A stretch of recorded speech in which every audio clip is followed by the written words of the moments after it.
등장 5년 차. 정말로 북한에서 첫 여성 지도자가 나오는 걸까요?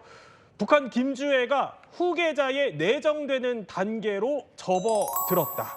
조금 전 국정원이 발표한 겁니다. 그동안 그냥 유력하다 이 정도로 좀 조심스럽게 말해왔던 국정원이요. 이런 수위의 표현을 쓴 건 이번이 처음입니다.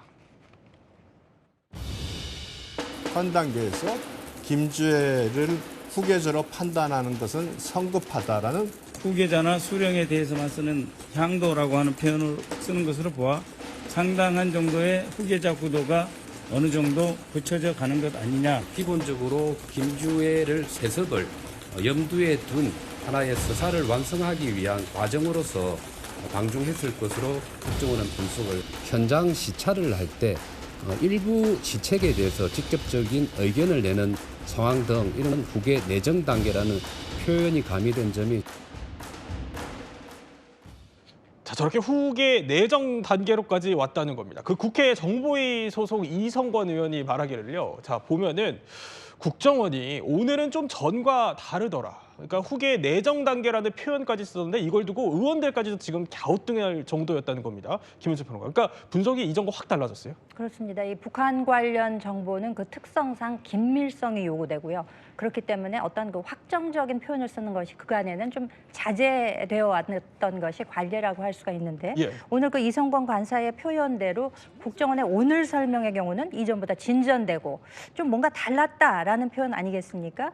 지금 주애는 2013년생으로 추정되기 때문에 지금 10대입니다. 그런데 후계 수업이 아닌 후계 내정 단계에 들어갔다라고 못을 박는 표현을 했다는 것에 주목할 필요가 있어 보입니다.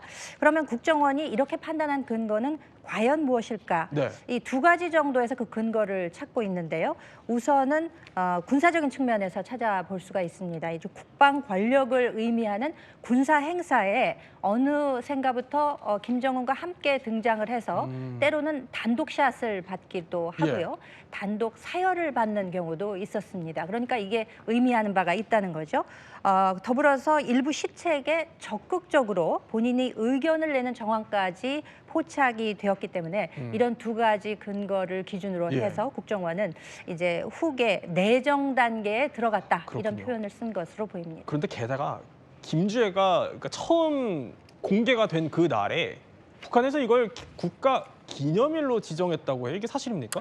물론 따로 명분이 있기는 합니다. 저 때가 2022년 11월 18일이었는데요. 네, 김주애가 세상에 처음으로 공개된 때이기도 합니다. 그러면서 북한이 ICBM을 순환비행장에서 쏘아 올렸던 날이기도 하거든요. 그래서 북한은요, 전날을 국가기념일인 미사일 공업절로 지정을 했습니다. 전문가들은 아직 나이가 어린 주애를 전면에 내세울 수는 없으니까 ICBM 성공을 기념하는 형식으로 존재감을 각인하는 것 아니냐 이런 분석을 내놓았는데요. 결국 김주애 등장에 의미를 부여한 것만큼은 분명한 것 같고 새로운 기념일을 만들어서 성과를 가시하겠다 이런 의도 있어 보입니다. 그런데 국정원이 눈여겨본 정황이라고 해야 될까요? 그건 하나가 또 있습니다. 바로 이때입니다. 그러니까 참배하러 나선 새해 첫 일정이었는데 저렇게 센터 자리를 턱하니 차지한 것도 놀랍지만 저 장소가 김일성, 김정일 시신이 있는 그 금수산 태양궁전이었잖아요. 네, 그렇습니다. 태양궁전이라고 하면 김일성, 김정일 시신이 안치가 되고 있어서 뭐 북한의 주체 성지다 혹은 북한판 피라미드다라고 불리는 그런 대표적인 장소입니다. 여기에 등장을 했으니까 한껏 대폭 존재감을 높였다라는 게 국정원의 분석이고요. 여기에는 김부자의 시신뿐만 아니라 그 내부에 두 사람이 사용하던 그런 벤츠라든가 유람선, 열차 객실 이런 것들까지도 전시가 되어 있고 북한에서는 법으로까지 이제 이런 시신 관리를 철저히 하고 있는 곳입니다. 또 관리 주체도 이 러시아의 전문기관을 통해서 이 미라를 유지하고 또 보존하고 있고요. 매년 유지비로만 수십억을 쓴다고 하고 또 규모도 상암 경기장의 17배 크기라고 하니까 뭐 규모는 더 설명할 필요가 없을 것 같습니다.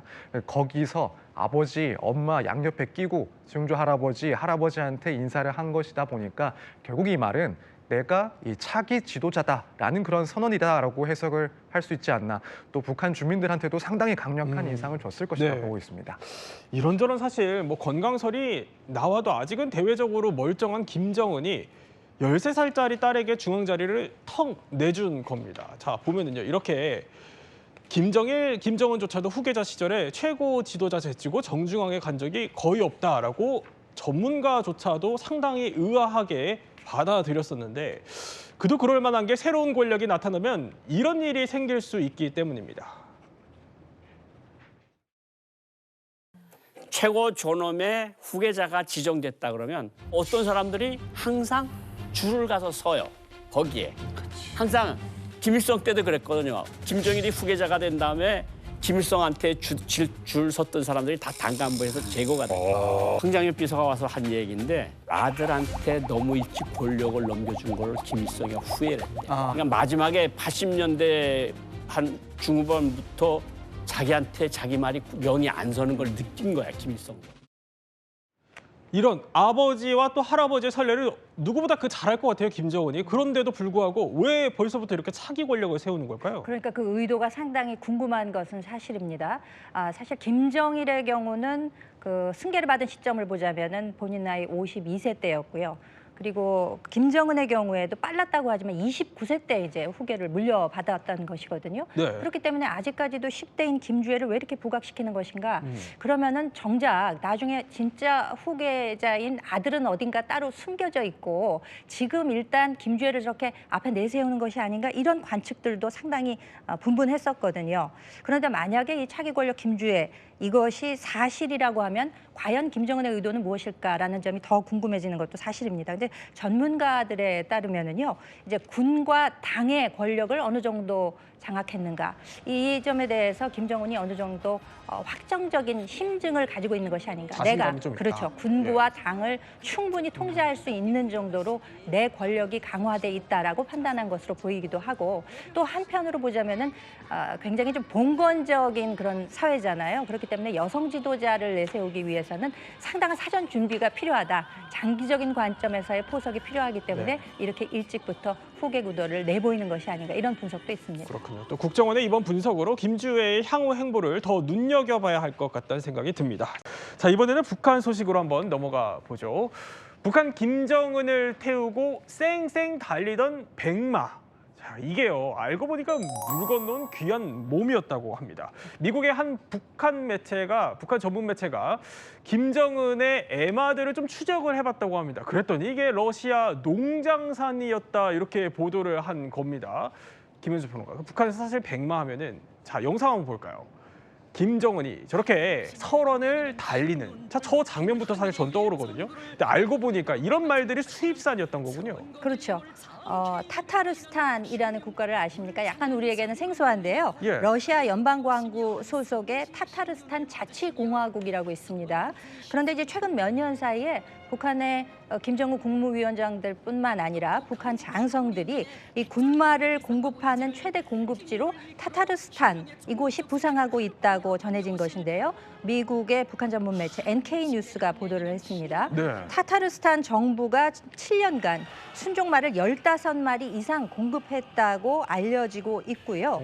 뿐만 아니라 이 타타르스탄의 한 농장주에게서 확인을 해봤더니 네네. 북한 열병식에서 왜 이렇게 북한 장군들이 말을 타고 행진하는 모습들이 종종 관찰되지 않습니까? 지금 보시는 저 잿빛 말, 회색 말 역시도 그 타타르스탄의 한 자신의 농장에서 나왔다고 고백하는 것이 밝혀지기도 했습니다. 김정은은 특수기병연대를 따로 두고 있는데요. 김정은은 물론이고 북한의 엘리트 계층 역시 러시아산 수입말을 타고 있는 것으로 밝혀졌습니다. 아니 사실 북한에도 말은 있을 텐데 이게 대체 그러면 어떤 종이길래 내부 북한 경제도 좀 어려운데 저렇게까지 수입산 말을 고집했던 걸까요?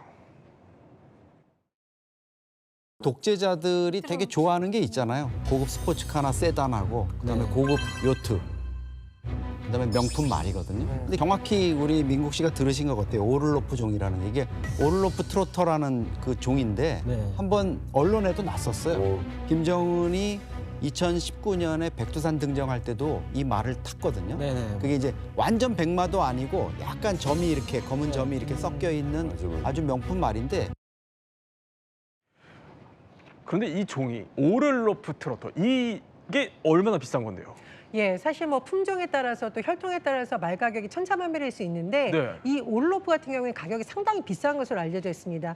싼 거는 몇천 달러이지만 예. 사실상 저렇게 고위층에게 수출되거나 구매가 되는 것은 뭐 15만 달러까지 갈 수 있다는 추정이 나오는데요. 오, 예. 우리 돈으로 따지자면 한 마리에 2억 원 이상 갈 수도 있다 이렇게 알려져 있거든요. 이게 오를로프종이라고 하네요. 그렇습니다. 이 품종은요, 러시아의 귀족이 개량한 품종으로 알려져 있는데 인기가 있는 이유가 있다고 합니다. 일단 준마, 네. 아주 이 승마를 하는 사람들이 보기에 잘생기고 위용 있는 말이기도 하고 속도도 빠르고 지구력도 굉장히 좋다고 합니다. 그런데 또 주인에게 굉장히 순종을 하기 때문에 승마인들로서는 상당히 애호하는 품종으로 알려져 있는데요.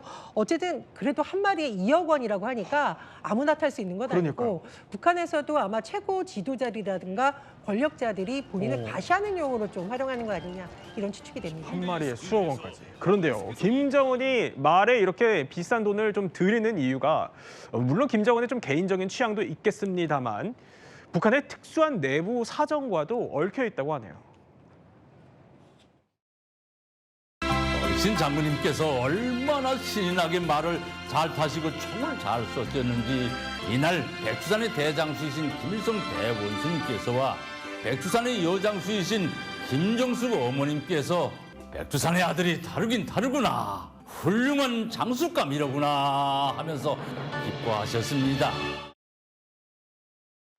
자, 저게요, 그 북한에서 방송된 한 어린이 프로 얘기였습니다. 이 백마탄 초인 이미지가 김현준 평론가. 그러니까 김씨일가 정통성에는 뭐 상당히 중요한가 봐요. 보면은 김정은도 저렇게 한 손으로 말 탄다고 보도하잖아요. 그렇죠. 상당히 능숙하게 승마하는 모습으로 많이 알려져 있죠. 네. 저 장면이 그러니까 굉장히 북한에 있어서는 상징적인 장면인 것입니다.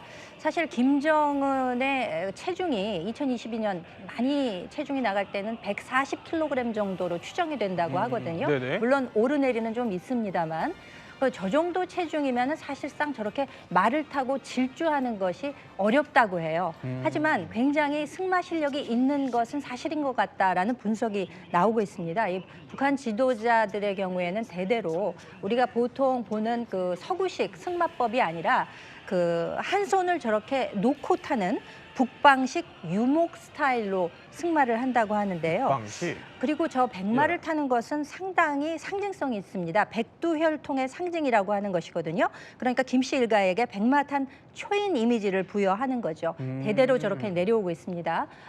선대인 김일성 시절에는 백마를 타고 항일 무장투쟁을 했다는 설화가 전해지고 있고요. 이어서 그 후대인 김정일 장군님 백마 타고 달리신다라는 노래를 제작할 정도로 이러한 그 정도. 초현실적 이미지 선전을 선동술의 일환으로 사용하고 있는 것입니다. 이제 그것이 대를 이어 내려와서 예. 김정은에 이르러서는 한 손을 놓고 저렇게 달리는 모습으로 상징화되고 있다라고 보면 될 것 같습니다. 지금 보면 김정일이 백마 타는 모습도 또 보도를 했었네요. 이렇게 북한에서는 그러다 보니까 누가 실세인지 좀 보고 싶으면 김정은 옆에서 같이 말 타는 사람을 한번 보면 된다, 이런 말도 있다고 하는데요. 김주애 생각을 해보면 김주애가 후계자 아니냐 이런 말이 나왔던 것도 그러니까 아무도 몰랐어요. 김주애 말이 이때 등장해서 그랬던 것 같아요. 그렇습니다. 바로 저 순간인데 저게 2023년 2월 8일 바로 평양의 김일성 광장에서 열렸던 북한 건군절 75주년 열병식이었습니다. 당시 이제 김정은의 딸 주애 씨의 백마가 처음으로 공개되던 순간인데 조선중앙TV에서는 이때 당시 이제 김정은 위원장의 명마 뒤에 사랑하는 자제분께서 제일로 사랑하실 충마가 그 뒤를 따라 열병 흐름을 이끌어간다 이렇게 이야기를 했거든요. 그러면서 이제 김주애가 백두혈통의 상징인 백마를 갖고 있고 네네. 그리고 이제 그 말이 열병식에 참여한 거를 이제 공개적으로 천명을 하면서 그래서 이제 김주애 씨가 결국은 이제 이 통수권자인 김정은의 딸이고 정통성 있는 백두혈통의 4세대다. 이렇게 이제 공표를 하려는 의도인 것으로 해석이 되고 있습니다. 그러니까 북한에서는 이 말이라는 게요, 곧 권력의 상징이자 또 정권 정통성 그 자체인 겁니다. 심지어 코로나로 그 몇 년 동안 국경을 좀 봉쇄했다가 북한이 이게 풀리자마자 또 들여온 것도 식량보다는 김정은의 말이 먼저였다, 이런 얘기도 나옵니다. 이렇게요. 러시아에서 먼저 이렇게 딱 차단이 봉쇄가 해제되면서 러시아에서 처음 들어온 게 이게 러시아 오를로브종 순종 말이었다. 네, 그게 기차로 들어왔다라는 말을 들었어요. 이건 거짓말일 것이다. 파란 풍을 씌운 이게 열차가 이렇게 들어왔는데 열차에 뭐가 들어있는지 밝혀질까봐 안전원들이나 보안원들이 그 10m에 하나씩 이렇게 줄을 이렇게 서가지고 차단을 했던 거예요. 거기 붙은 거예요. 붙었는데 즉시 이렇게 사살을 했다고 하더라고요. 기차가 지나갈 때 들어보니까 그게 말 울음소리 같이 이렇게 짐승 소리가 들렸다는 거예요. 그게 좀 충격이었어요. 그 코로나 시기에 진짜 그 코로나에 걸려 죽은 사람보다 이렇게 굶어 죽은 사람들이 너무 많은데.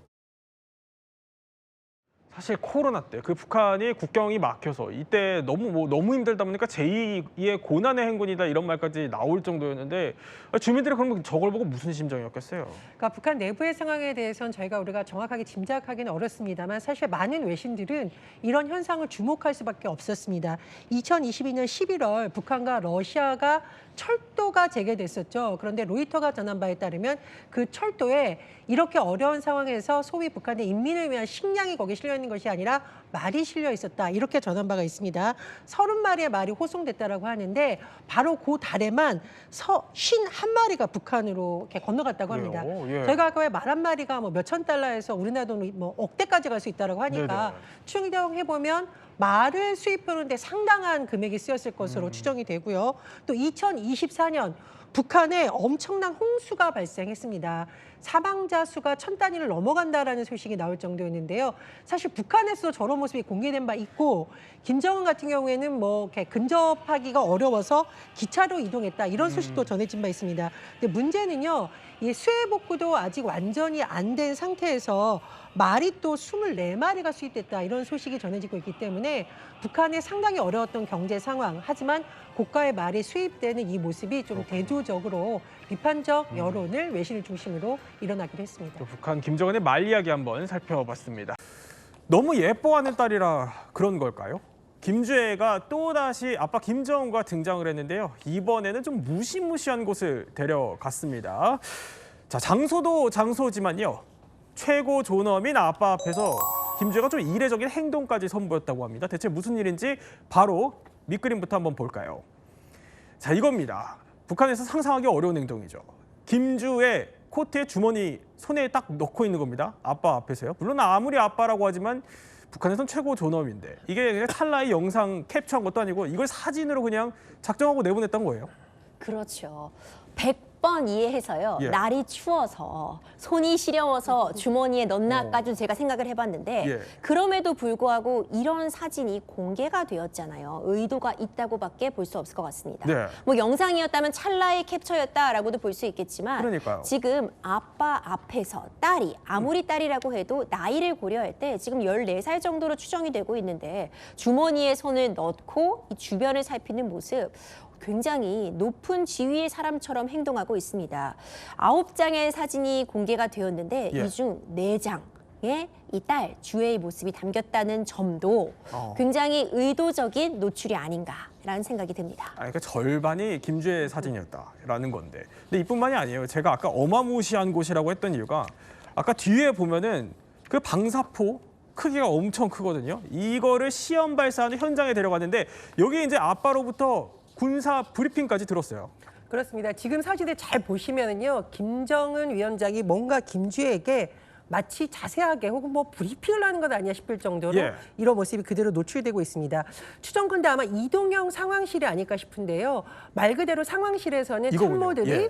브리핑을 하고 최고 지도자나 권력자가 설명을 듣고 지시를 하는 형태인데 오히려 뭔가 반대되는 듯한 모습을 보여서 그러네요. 굉장히 이례적으로 보입니다. 그리고 최근에 이런 사진이 공개된 적이 있는데요. 김주애는 앉아 있고 김정은은 옆에 서서 함께 시험 사격을 지켜보는 상황도 공개됐다라고 하는데 사실 김정은 위원장이 현장을 다니다가 예. 좀 건강상의 문제 때문인지 의자에 앉거나 이런 모습이 노출된 적이 있거든요.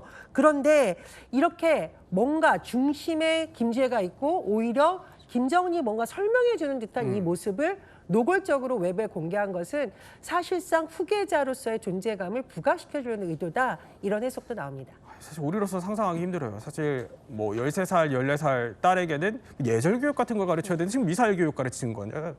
뭐 굉장히 좀 이례적인 장면 같아 보이는데 좀 더 자세히 한번 볼게요. 보면은 자, 이 장면인데요. 제일 밑에 보이는 게 저게 잿더리입니다. 근데 잿더리가 있는 걸로 봐서는 원래 이제 아빠 김정은이 앉아 있어야 하는 자리인데 거기에 지금 딸이 앉아 있는 거고요. 저걸 김주혜가 직접 보게 한 건데 저게 언제냐면요. 저 뒤에 보면은 방사포가 날아가는 바로 그 순간을 지켜보게 한 거예요. 그렇습니다. 방사포가 날아가는 모습, 이것은 북한으로서의 여러 가지 안보, 군사 관련한 중요한 현장이라는 의미가 있고 예. 대내적으로 북한의 군사력을 과시하는 또는 지도력을 과시하려는 공개적인 행보로 볼 수 있습니다. 그런 자리에서 어떻게 보면 우리가 왜 센터라고 하잖아요. 중앙의 가장 중요한 자리에 김주혜가 앉아 있고 김정은 그리고 아주 소수의 인물만 있는 모습을 부각한다는 것은 그만큼 김주혜의 정치적 위상이 높다라는 것을 보여주는 의도로 해석합니다. 시점도 중요한데요. 노동당 9차 대회 곧 열릴 것으로 예정이 되어 있는데 이 시점을 앞두고 이런 모습을 공개했다라는 것. 그리고 김정은이 현장을 참관하면서 핵 타격 능력 강화를 언급했다라는 것. 이런 두 가지 점이 맞물려서 더 관심을 끌고 있습니다. 자, 심지어 오늘 조선중앙TV에 이제 공개된 사진들 중에는요. 아까 이제 내장의 김주혜 사진이라고 했는데 김정은이 혼자 찍힌 사진은 한 장도 없었습니다. 어쨌든 김정은이 지금 북한에선 최고 지도자인데 도대체 북한은 왜 이렇게까지 하는 걸까요? 전문가는 이렇게 봅니다. 최근 김정은보다 김주혜를 더 앞세우는 경향이 있죠. 단독으로 행사 의전을 받는다든지 또 정중앙에 위치한다든지 아니면 직접 현지 지도 모습을 보인다든지 김정일 같은 경우에도 말기 후계자가 안착이 된 상태에서 보여줬던 행동들을 초기에 보여주고 있고요. 이례적으로 빠른 편이다 이렇게 볼 수 있죠. 그런 기본적인 매뉴얼들이 김주혜에서는 깨지고 있어요. 상당히 파격적인 후계자 홍보를 보이고 있다 이렇게. 자, 그러니까 뭐 선대 때 매뉴얼 이런 거 필요 없고 그냥 김정은이 김정은 방식으로 밀어주기 하고 있다 이런 얘기입니다. 이제 이걸 뒷배로 둔 김주혜 입장에서는 본인도 자신감이 굉장한 것 같습니다. 행동 변화를 한번 저희가 살펴봤는데요.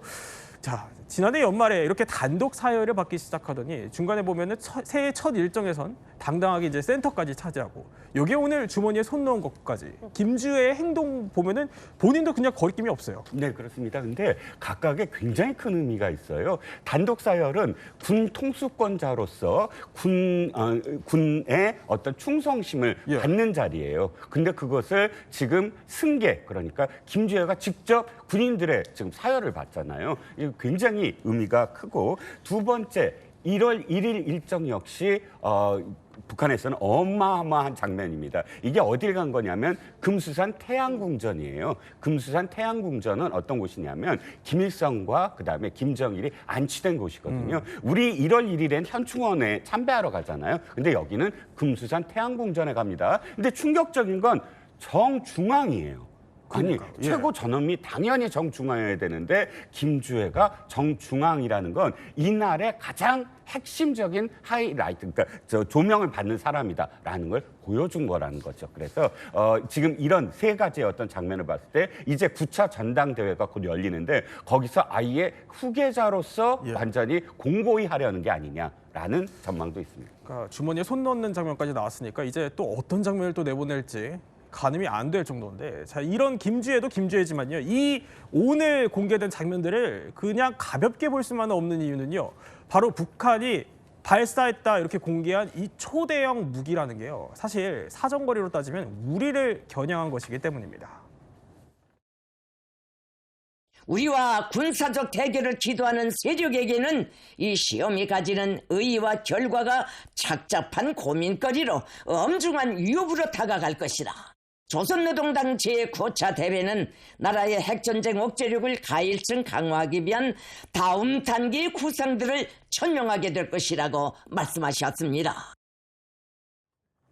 이종훈 평론가, 이거 방사포라는 게 여러 대 배치하면 수백 발 또 쏠 수 있고 이걸 지금 초대형으로 개량했다 이렇게 주장하는 거거든요. 근데 문제는 여기 이거 핵탄두도 탑재 가능하다 이렇게 주장한다면서요? 네, 그렇습니다. 김정은이 지금 이번에 이걸 발사하면서 뭐라고 그랬냐면 핵전쟁 억제력이다 이렇게 표현했어요. 핵전쟁 억제력이라는 건 뭐냐면 핵 무기라는 뜻이거든요. 이 방사포가 핵 무기라는 뜻은 핵을 탑재할 수 있다는 거예요. 탄두에 핵을 탑재하면 거의 방사포가 아니라 단거리 미사일 수준 그런 위력을 보인다는 거예요. 그래서 세 가지를 표현했어요. 이동성, 지능성, 명중성에서 한 단계 업그레이드 됐다라고 이야기하거든요. 그렇기 때문에 지금 10년 전에 2015년에 300mm급 방사능 보였는데 10년 만에 600mm로 완전히 상향됐다라고 할 수가 있습니다. 그러니까 전술핵탄두를 탑재할 수 있을 수 있으니까 이거 정말 예의주시해야겠다 이런 생각이 들긴 하지만 문제는요.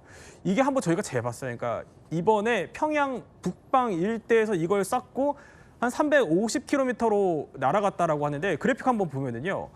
자, 비슷한 거리입니다. 이걸 평양에서 직선 거리로 제가 재보니까 이게 350km 딱 어디냐면 대전이더라고요. 그리고 개성에서 만약 이걸 가져가서 쐈다라고 하면은 부산까지도 사정거리예요. 그렇죠. 그러니까 육해공군 본부가 모여있는 충남 계룡대까지도 사정거리 안에 들어온다는 겁니다. 그러니까 결국 350km 정도 날아간다는 건 북한 입장에서 보자면 충분히 남한까지 가게 할 수 있다. 언제든 쏠 수 있다. 어떤 본인들의 힘을 과시하기 위한 의도가 있었던 것은 분명해 보이고요. 실제로 이 사정거리 안에 들어오고 있기 때문에 이에 대해서 우리도 대비책 마련이 좀 시급해 보입니다. 또 대전하면은 계룡대가 있잖아요. 그렇죠. 육해공 본부가 있는 만큼 또 예의주시해야겠다 이런 생각이 듭니다. 이번에는 북한 이야기 하나 해보도록 하죠. 북한 김정은이요 신년 기강 잡기를 시작한 것 같습니다. 혹시요 시범 게임이라는 단어 들어보셨을까요? 이게 뭐 일종의 뭐 시범 게임인가 싶지만 이게 북한 말로는요 본보기 처벌이다 이런 뜻이라고 합니다. 김정은이 지방 공장에서 갑자기 경로를 하면서 고위 간부를 그 자리에서 그냥 잘라버렸습니다. 왜일까요? 김정은 동지께서는 현지에서 양승호 내각 부총리를 해임하셨습니다. 우리의 전진과 발전을 저해하는 고질적인 무책임성과 보신주의에 된 타격을 가한 것이라고 하시면서 박주임에서 그 현장에서 그냥 바로 그냥 잘라버린 것도 있지만 김정은이 한 이 말들이 엄청 센 것 같아요. 네, 뭐 일단 결론부터 무슨 일이 있었는지부터 좀 설명을 드리면요. 이 김정은 위원장이 경제지도 이제 간부들의 문책임과 무능을 이제 공개적으로 질타를 하면서 현장에서 내각부총리를 이제 해임을 한 건데요. 근데 말씀하신 것처럼 이 비판의 정도가 굉장히 높습니다. 뭐 예를 들면 부총리가 일을 되는 대로 해먹었다. 무능한 지도 일꾼이다. 위치에 맞지 않는 사람이 결국에는 경제적인 손실을 초래했다라고 하면서 나갈 수 있을 때 제발로 나가라라고 해서 굉장히 사실 고위 간부잖아요. 부총리라고 하면 이제 고위 간부를 향해서 굉장히 강도 높은 비난을 했습니다. 아니 나갈 수 있을 때 제발로 나가라 이거를 김정은한테 들었으면은 사실 주변 간부들도 엄청나게 떨지 않았을까 싶어요. 근데 대체 그럼 이 사람이 뭘 하는 사람인데요? 일단 우리나라에서는 장관급 직책이다라고 보시면 될 것 같은데요. 당 조직으로는 부장급에 해당을 합니다. 일단 기계공업이라는 부분이 군수공업과 직결될 뿐만 아니라 다른 산업 전반을 이루는 이 핵심 부분인 만큼 막중한 역할을 맡아온 인물이라고 설명이 되는데요. 저는 이 부분에 좀 더 집중을 했습니다. 김정은 위원장의 여동생 김여정보다 더 높은 직급이에요. 왜냐하면 노동당 부부장 직급이잖아요. 그렇기 때문에 꽤 높은 직급에도 불구하고 시범 게임 그러니까 본보기로서 이렇게 질책을 한 것이 더더욱 화제를 모으고 있는 것이 아닌가라는 생각이 들고 있습니다. 아니 그러니까 신년부터 공개적으로 간부를 콕 집어서 몰아세우고 이걸 주민들한테 다 보라면서 대대적으로 보도를 한 겁니다. 그런데요, 시계를 1년 전쯤으로 되돌려 보면요, 작년 이맘때도 연초부터 당 간부들이 음주 접대 등 또 비위를 저질렀다면서 이렇게 몰아세웠습니다. 집단적인 음주 불량 행위는 조율 건설에 관한 당의 노선에 전면 배치되는 행위이며 지도 간부로서의 초보적인 자격도 없는 썩어빠진 무리, 방자한 오합지졸의 무리들이라는 것을 썩어 빠진 물이 뭐 방자한 오합지졸이다라고까지 몰아세운 건데, 근데 이 사람들이 이후에 처형됐을 수 있다 이런 보도도 있었어요. 그렇습니다. 왜냐하면 이제 그 피바람이 부는 사안이라서 이건 공개 처형됐을 가능성도 있다라는 이제 얘기가 나왔는데, 이 사건을 제가 잠깐 설명을 드리면 우시군이라는 곳에서는 이제 아마 그 감찰 단원들이 민가를 다니면서 저 닭이라든가 돼지라든가 이런 것들을 막 그냥 약탈한 모양이에요. 그래서 자기들이 임의적으로 사용했던 모양인데, 그것은 사실 인민을 해하는 행위 아니겠습니까? 그러니까 아주 그 김정은 입장에서는 노발대발한 거고, 또 하나 이제 온천군에서는 지방 간부 한 40명이 지방경제발전 회의를 한다고 사람들 모아놓고 저녁을 하면서 여성 봉사원들, 이른바 적개건들과 같이 했다는 거예요. 근데 흥이 더 오르니까 이제 문란한 행위까지 이뤄졌다 이런 것들이 이제 김정은에게 보고가 된 것 같습니다. 그래서 아주 격노를 하면서 이 썩어빠진 행위, 특대형 사건으로 이거를 규정하고 이거는 도저히 묵과할 수 없다 이렇게 강력히 했는데 지금 최근에 김정은 위원장이 이렇게 강하게 이게 이른바 시범 게임 같은 걸 하는 걸 보니까 뭔가 성남 민심을 달래려는 것이 아닌가라는 그런 이제 분석들이 조금씩 나오고 있는 거죠. 그래서 뭐 당시 공개 처형 가능성까지 이제 그렇죠. 보도가 됐었던 건데 이렇게 김정은은 어떻게 보면 본보기 처벌인 시범 게임이라는 거에 걸리면은요. 저지른 죄의 형량보다 훨씬 더 높은 수위의 처벌을 받게 된다고 합니다. 이런 추세가 그런데 요즘 들어서 더 안 좋게 집단적으로 변화하고 있다 이런 분석도 나옵니다. 김정은 시대의 특징 중 하나는 시범게임에 당하는 대상이 개인에서 집단으로 이동하는 경향이 뚜렷해지고 있다는 것입니다. 지역이나 특정 기관 간부들 전체가 대상이 되는 사례가 급격히 늘고 있습니다. 과거 북한 간부들이나 주민들의 목표는 최소한 남한은 시범게임에 걸리지 말자는 것입니다. 하지만 지금은 사정이 다릅니다. 처벌까지 집단주의가 적용되니 내가 잘한다고 해서 안전하다는 보장이 없습니다. 지난해에도 그러더니 이번에도 연초부터 간부들 대상으로 이제 피바람이 부는 겁니다. 김정은 대체 왜 이럽니까? 그러니까 내부 단속용이라는 분석이 나옵니다. 지금 북한 주민들 경제 상황이 최악이라고 하고 공식적인 수치보다도 훨씬 상황은 좋지 않다라고 알려져 있는데요. 이를테면 전기가 들지 않아서 공장의 한 절반 정도는 가동이 되고 있지 않다라고 하고 또 이 입원이 돼 있는 환자는 병원에서 약 공급이 안 돼서 약을 별도로 구입을 해가지고 본인이 복용을 해야 된다라는 이야기까지 전해지고 있어서 이 부분과 관련해서 워낙에 민심이 이탈이 심하니까 중간 간부들 그리고 집단들 그리고 비위를 저지른 사람들을 본보기식으로 처벌을 함으로써 본인을 향한 어떤 그런 불만을 좀 다스리기 위한 정치용도 아니냐 이런 분석이 나옵니다. 네, 이렇게 또 북한 이야기까지 살펴봤습니다.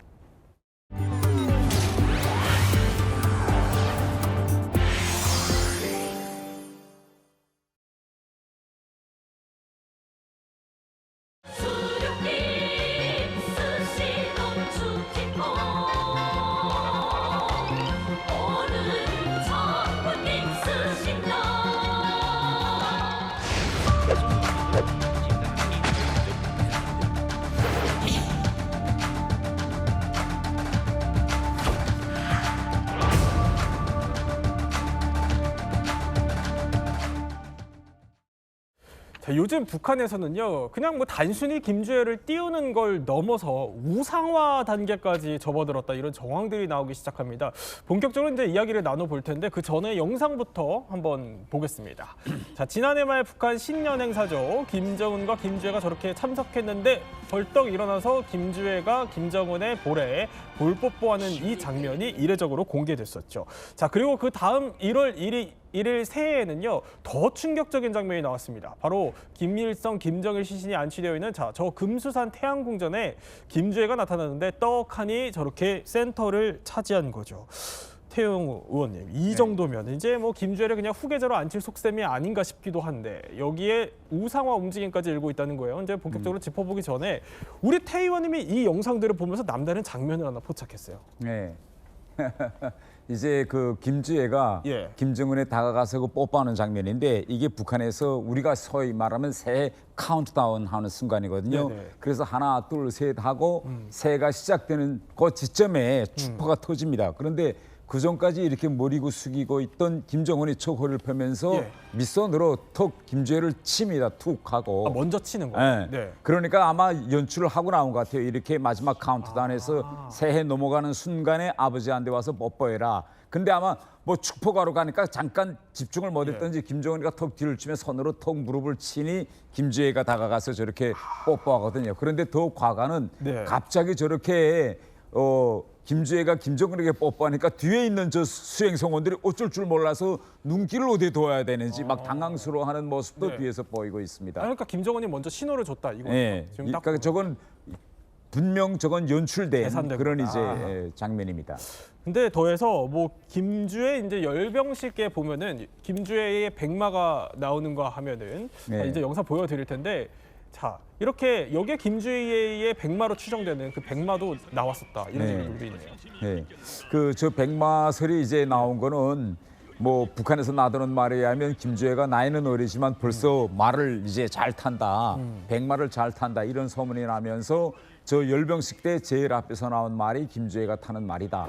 저거는 바로 앞으로 향후 북한의 미래를 이끌어갈 상징이다. 이렇게 이제 분석이 되고 있는 거죠. 자, 이렇게 김주의 띄우기가 곳곳에서 포착이 됐는데, 자, 이제 우상화 얘기를 본격적으로 해보죠. 네. 뭐냐면 얼마 전에 우리 통일연구원의 한 연구위원이요, 이런 발표를 했습니다. 한번 볼까요?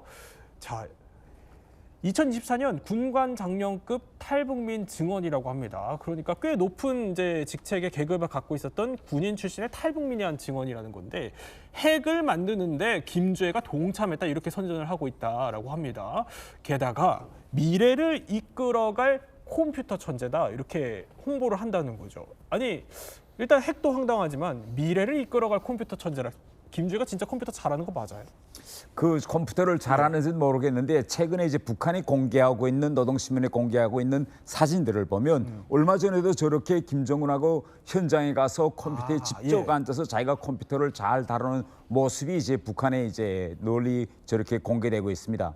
그런데 지금 우리가 김주혜가 제일 처음에 북한 언론에 등장했을 때도 역시 핵과 관련된 군사시설이고 그 이후에 김정은을 따라서 빠짐없이 가는 것이 핵과 미사일, 이 군사부문입니다. 그러면 왜 김주혜를 계속 이 군사부문 시찰에 데리고 다니느냐? 네. 김주혜는 여자이기 때문에 앞으로 향후 김정은을 이을 후계자라면 제일 큰 난점이 최고 군 통수권자가 여자인데 그게 군장학이 될까 여자가? 네. 이런 이제 위구심이 생기는 거죠. 그러니까 지금부터 무슨 소리냐? 어릴 때부터 아버지를 따라다니면서 북한의 핵무장화에 저 정도로 공헌을 했다. 네. 그러니까 앞으로 군 장악하는 데는 문제 없다. 그래서 군 장성들이 계속 김주혜 앞에서 폴더 인사를 시키는 거고 컴퓨터는 이건 미래와 관련됩니다.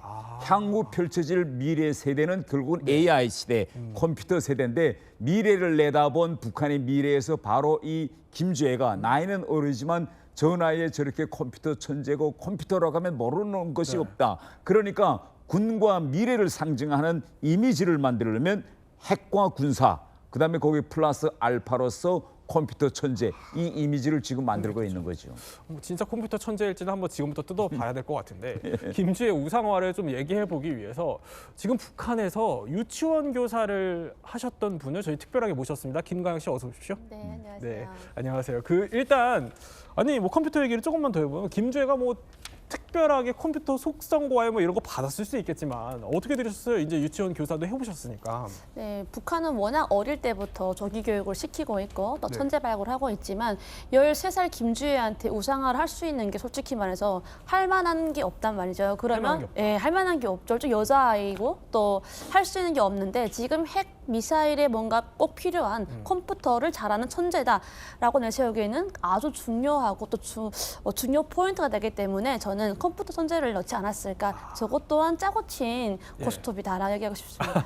근데 그나마 주민들이 좀 믿을 만한 얘기다. 그렇죠. 네. 왜냐하면 북한은 워낙 어릴 때부터 컴퓨터라든가 이런 것들을 저게 천재로 발굴해서 올려가거든요. 네. 그러면 어릴 때부터 키우기 때문에 김주혜 역시도 또 그런 천재 중에 한 명이다. 뭐 이렇게 특출한 인물이다라고 홍보를 하는 거죠. 그런데 이 지금 우상화 작업 얘기를 하다 보니까 어딘가 좀 익숙합니다. 뭐냐면 아버지 김정은 때로 거슬러 올라가면 지금은 좀 그래도 컴퓨터 천재는 믿을 만한 걸로 했다는 거예요. 아버지 때는 어땠나요? 아버지 때는 더 심했죠. 사실은 뭐 우상화가 아니라 거의 신격화하는 작업을 굉장히 오랫동안 해왔는데요. 네. 김정은의 이 어렸을 때를 조금 뭐 그들의 보도에 따르면 뭐 한번 되짚어 보면요. 3살 때 일단 총을 쏘기 시작합니다. 3살 때? 네, 그리고 자동차 운전을 벌써 3살 때 이미 시작을 해요. 네. 자, 그리고 6살 때는 승마를 시작을 하고요. 9살 때는 뭐 유럽에 갔는데 거기에 그 유럽의 그 보트 전문가가 있었대요. 근데 보트 전문가가 약간 조금 원하는 걸 안 해주니까 김정은이 스스로 9살 때 보트를 몰아서 유럽의 보트 전문가를 이겼다. 9살 때? 9살 때요. 네. 근데 9살이 보트를 운전하는 게 맞나? 이런 생각이 좀 들기도 하는데. 페달에 다리가 닿아요? 9살 때? 그것도 좀 궁금하긴 한데. 그렇죠. 그리고 또 유학 다녀왔잖아요. 예. 유학 시절에 영어, 독일어, 프랑스어, 이탈리아어를 완벽하게 깨달았다라고 하는데 요즘 보면 통역을 쓰고 있거든요. 예, 뭐 그런 상황입니다. 그렇군요. 아니 뭐 9살 때는 생각해 보니까 할 수도 있겠다는 생각이 들긴 하는데 3살 때 운전하는 거는 이게 페달이 안 닿을 것 같다 이런 생각이 들거든요, 태우. 저건 내 생각에는 아니 그 어린 나이에 발에 페달이 닿겠습니까? 아마 아버지 무릎에 앉아서 차를 몰고 그걸 가지고 집중 몰았다. 뭐 이렇게 우상화 작업에 활용하고 있지 않는지. 그런데 우리 태 의원님이 이제 아무래도 북한에서 또 고위직을 계셨다 보니까 김정은 띄우기, 이른바 이 우상화 작업 같은 거에 같이 좀 동참을 하셨어야 될 것 같거든요. 이거 관련된 일화가 있으시다면서요? 예. 이 안과 병원과 관련한 이야기인데 북한에서 뭐 여러 이제 의료 계통이 다 낙후하지만 제일 낙후한 분야 하나가 이게 눈 안과입니다. 어느 정도 낙후한가면 북한의 백내장 수술을 도와주려는 네팔 의사들이 갑니다. 네팔 의사들이 가서 백내장 수술을 하는 정도예요.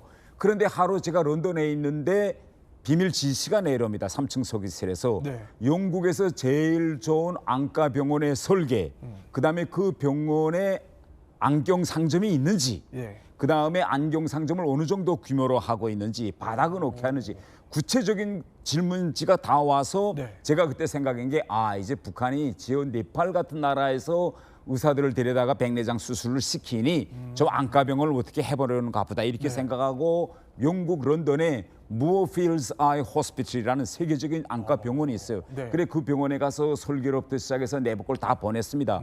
보냈고 여러 가지 또 질문이 계속 와요. 근데 그런가 보다 하고 지나갔는데 그로부터 몇 달 후인 2016년 5월에 김정은이 평양시 안과병원 건설 현장에 갑니다. 거기 가서 여러 이야기들 하는데 제가 그 이야기들 듣고 깜짝 놀랐어요. 어떤 이야기인가 하면 현장에 가서 북한 언론이 보도한다면 설계도를 보면 공사 현장에 가서 아니 안과병원에 왜 문턱이 있느냐. 눈이 나쁜 시력이 나쁜 사람들이 안과병원에 오면 문턱이 있으면 사람이 걸려 넘어지고 안과병원에서는 휠체어를 많이 사용하는데 휠체어가 이거 어떻게 가냐니까 문턱 다 없어요. 이게 사실이거든요. 실제 없어요. 영국은 문턱에. 그다음에 다음 하나는 안과병원의 상징이 눈이냐 동공이냐 이건데 김정은이가 입구에 들어가면서 설계를 이렇게 하지 말라. 병원 상징 십자가를 옮기고 입구에다가 눈을 상징하는 동공을 요라. 뭐 이런 이야기. 그다음에 눈 시력하는 데 가서 이제 시력 그 테스트 종이를 꺼냅니다. 그걸 보고 북한 사람들도 평양 류경 안과병원에서 받은 시력 테스트지를 가지고 외국에 가서 그대로 주면 돈을 내지 않고 그거 가지고 눈을 제작할 수 있게 국제적인 규격대로 시력 테스트지를 뽑아라. 뭐 이런 이야기를 다 안 되는데 제가 그 이야기를 보면서 이렇게 사전에 자료들을 수집해서 자기가 공부하고 아니 지시 줄 거 있으면 사람들 부르다 사무실에서 지시 주면 되지 현장에 나가서 금방 그걸 보고 자기가 알아차린 것처럼 지시 주니까 밑에 사람들이 입을 이렇게 벌리는 거죠. 와 이거 뭐 안과 병까지 이렇게 다 하나. 그러니까 태 의원님이 결국에 영국에서 다 수집해온 첩보를 바탕으로 그냥 준 자료인데 그걸 그 현장에서 터득해서 그 자리에서 척척 해결하는 척척 해결사의 모습을 주민들 앞에서 보여주는 것이. 그러니까 이미 뭐 준비된 자료였는데 마치 이게 척척 김정은이 다 아는 것처럼 연출을 한다라는 말씀이신 거죠. 현장에서 깜짝 놀라더라고 안과 의사들이 그런 말들. 그런데 이런 황당한 우상화 작업에는요. 이게 선대부터 이어져 온 일종의 공식이 숨어 있다고 하는데 그 얘기를 하기 전에 진짜 황당한 영상 하나 보시죠.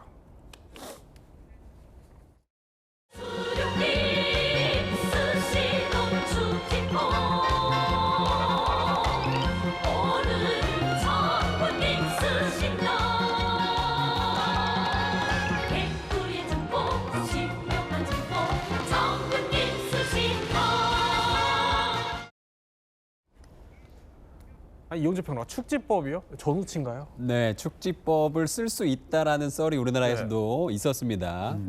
그리고 또 저 노래를요, 우리가 뭐 개그 프로그램 같은 데서 봤던 기억도 좀 나긴 하는데 실제로 축지법을 쓸 수 있는 사람은 없는 것으로 알려져 있지요.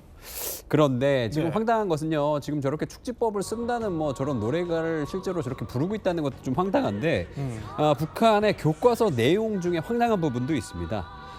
교과서에요, 김정일이 세계 지도에 한 조선과 일본이 모두 빨간색으로 표시된 것을 보고 분노를 했대요.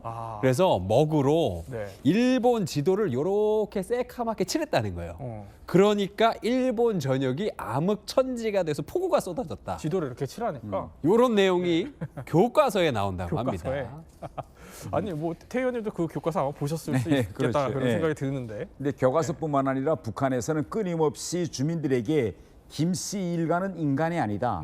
그 하늘로부터 내려온 길을 받은 사람들이다 이렇게 합니다. 길을 받은 사람들이다. 그래서 노래도 항상 이렇게 백두의 푸른 기상 한 몸에 안고 백두산에 하늘의 기가 백두산으로 내려오는데 그 백두산의 기가 누구에게 갔느냐 김씨 일가에게 갔다. 김씨 일가한테. 네. 이렇게 노래를까지 만들어서 이제 계속 주민들이 부르게 하는 거죠. 아니 근데 그 원조가 그러니까 더 거슬러 올라가면 김일성 때도 있을 것 같아요. 네. 보니까 아니 김일성이 나타나면 날씨가 바뀌어요? 예. 그러니까 이런 겁니다. 백두산 천지. 북한 사람들은 백두산 천지에 가서 해 뜨는 장면을 한 번 보는 게 평생 소원이에요. 그래서 거기 갑니다. 그런데 실제 올라가면 그날 비가 오고 뭐 구름이 껴서 못 볼 때가 대부분이에요. 그런데 현장에 가면 뭐라고 항상 이야기하는가 하면 김일성이 왔을 때도 이렇게 번개치고 날씨가 흐렸는데 김일성만 올라가면 그 순간에 모든 번개와 구름이 갇히고 해가 비친다. 그리고 내려가면 또 원래대로 이렇게 진동이 온다. 이런 이야기를 끊임없이 하고 그걸 또 영상으로 만들어서 다큐를 만들어서 계속 북한 주민들한테 이야기. 다큐까지? 그럼요. 그래서 항상 북한 영화 보세요. 그러면 김일성, 김정은, 김정일 다 백두산 올랐을 때는 와 백두산에 길을 반다 해가지고 바람 불면 해가 뜰 때 코트 자락에 날리고 이런 걸 영화를 찍어서 북한 사람들한테 보여주는 거죠. 하늘로부터 기가 지금 내려와서 받는다. 뭐 백두산에 전기가 꽂힌다. 뭐 이런 얘기네요. 그렇죠? 참 황당하기 짝이 없는데 이 김가영 씨도 우상화교 이거 받아봤다고 표현하면 좀 그럴 거예요. 다 당해보셨을 것 같거든요. 네, 그럼요. 그 아까 백두산 얘기 나와서 그런데요. 저희가 백두산에 살다 보니까 항상 가면은 천지를 보기 힘들거든요. 근데 김정일이 백두산에 가면은 천지를 항상 본다는 거예요. 그거는 왜 신이기 때문에 천지를 보고 온다는 겁니다. 그때 저는 그걸 들으면서 확실히 맞네. 나는 아무리 가도 천지 볼 수가 없었는데 우리 장군님은 신이니까 천지를 보시는구나. 이렇게 믿었던 거죠. 그런데 거슬러서 김정은 때도 제가 아이들한테 가르치다가 보니까 아이들한테 이런 황당한 얘기를 하잖아요. 근데 아이들은 믿는 거예요. 또 직접 가르치셨으니까. 네네. 그래서 저는 그런 것들 보면서 내가 당했던 거를 또 아이들한테 하잖아요. 제가 믿고 있으니까 아이들한테 자연스럽게 믿게끔 교육을 할 수밖에 없거든요. 그러니까 저는 북한에 있을 때 김일성, 김정일, 김정은은 그냥 신 같은 존재. 그들은 한마디 하면은 전 세계가 무서워하는 그런 신 같은 존재라고 생각했습니다. 제가 지금 생각해 보니까 왜 그렇게 믿었지? 왜냐하면 전 세계 뉴스를 모르고 우리는 다른 사람들은 어떻게 사는지를 모르고 북한이 교육하는 것만 보여주고 듣고 하기 때문에 그걸 믿을 수밖에 없었던 것 같아요. 그러면 일단 교육을 직접 하셨다고 하니까 제일 좀 기억에 남는 교육, 우상화 교육 하셨을 때 그런 거 있어요? 김정은이 지금 보면 황당하지만 그때 당시에는 뭐 김정은이 3살 때 아빠 엄마를 태우고 백두산에 올라갔대요. 저는 그때 당시에 그 얘기를 믿었어요. 그렇군요. 네. 근데 지금 보면 되게 황당하죠. 또 그리고 7살 때 사격을 했다고 합니다. 근데 그것도 지금 생각하면 황당하지만 그때는 그걸 믿었어요. 왜? 신이니까. 김일성이 다시 태어난 그런 뭐 자손 같은 존재라고 생각했어요. 그럼 언제 저게 거짓말인 거야? 저는 공개 처형이라던가 아니면 제가 성인이 되었을 때 한국 라디오를 제가 한 2년 동안 들었거든요. 그러면서 이게 뭐지? 내가 배웠던 내용이랑 많이 다르구나를 그때 처음 느꼈습니다. 그래서 이게 외부 정보를 내가 듣고 세뇌가 깨야만이 그 북한의 우상화가 거짓이라는 것을 알게 되는 순간인 것 같아요. 태희 의원님도 이제 나중에 알게 되셨을 것 같아요. 태희 의원님도. 저는 이제 해외에서 첫 외교관 생활을 덴마크에서 했거든요. 그런데 덴마크에 가서 제일 먼저 제가 제일 알고 싶었던 부분이 뭔가 하면 북한에서 올 때에는 북한이 세계에서 유일한 무상치료, 돈 무료 무상치료, 무료 교육 뭐 이런 나라다 했는데 덴마크에 가보니까 애들이 공립학교 갈 때 돈 안 내요. 또 병원에 갈 때 국가 의료보험제에서 돈을 안 냅니다. 이게 어떻게 가능할까? 경제학적으로. 그래서 들여다보니까 그다음에 제가 안 돼요 하면 북한에서는 대학에서 정치 경제학을 배워줄 때 아담 스미스까지만 배워줍니다. 그 이후에 케인즈 이론이 생겨나서 세금을 통해서 자본주의 국가에서도 복지 시스템을 만들 수 있다. 이걸 절대 안 가르치거든요. 그래서 제가 이걸 느끼면서 이 자본주의 국가는 결국은 부익부 빈익빈, 길거리에는 맨 거지가 넘치는 나라로 알았는데 그게 전혀 아니고 거기에 가서 인터넷을 통해서 한국이 얼마나 잘 사는지 하는 걸 이제 알게 되었죠. 그걸 나중에 이제 해외 근무하시면서 알게 된 거죠. 예. 그럼 이제 나중에 해외 근무하시면서는 알게 되셨으니까 이게 거짓말인 거 알면서 좀 연기를 하셨어야 되잖아요. 그럼요. 그러니까 맨 처음에 점점 내가 알고 있던 이 모든 것이 거짓말이었구나 할 때는 대단히 자신의 인생에 대해서 황당함을 느낍니다. 우리가 일반적으로 사람들은 사람이 진리를 알게 되면 대단히 자유로워진다 이렇게 생각하는데 사람이 진리를 알게 되면 제 느낌은 자유로워지는 게 아니라 제 자신이 무너지더라고. 내가 이렇게 속여서 지금까지 이 나이 때까지 살아왔구나라고 생각하네. 이렇게 또 진솔한 얘기까지 저희 들어봤는데 사실 우리 입장에서야 저렇게 황당한 이야기를 누가 믿겠냐 싶겠지만 김가영 씨 말대로 워낙 폐쇄적인 북한에서는 이게 외부 정보의 유입 자체가 없다 보니까 믿게 된다는 겁니다. 게다가 철저한 세뇌 교육 때문에 더 믿을 수 있게 된다고 하는데 북한의 우상화 공식 저희 한번 준비해봤습니다. 첫 번째 북한의 우상화 공식 이겁니다.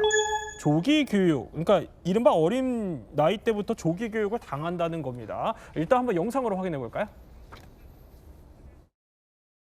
넓은 품에 꼭 안아주시고 등까지 두드려주시는 게 아니겠어요?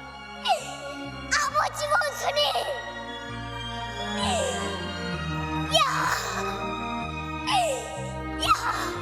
호방반은 멍감사 대인단 감사 성우님 사랑 속에 풍년 들었죠.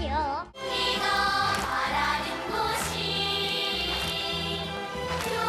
요리라면은 소환을 조회들이다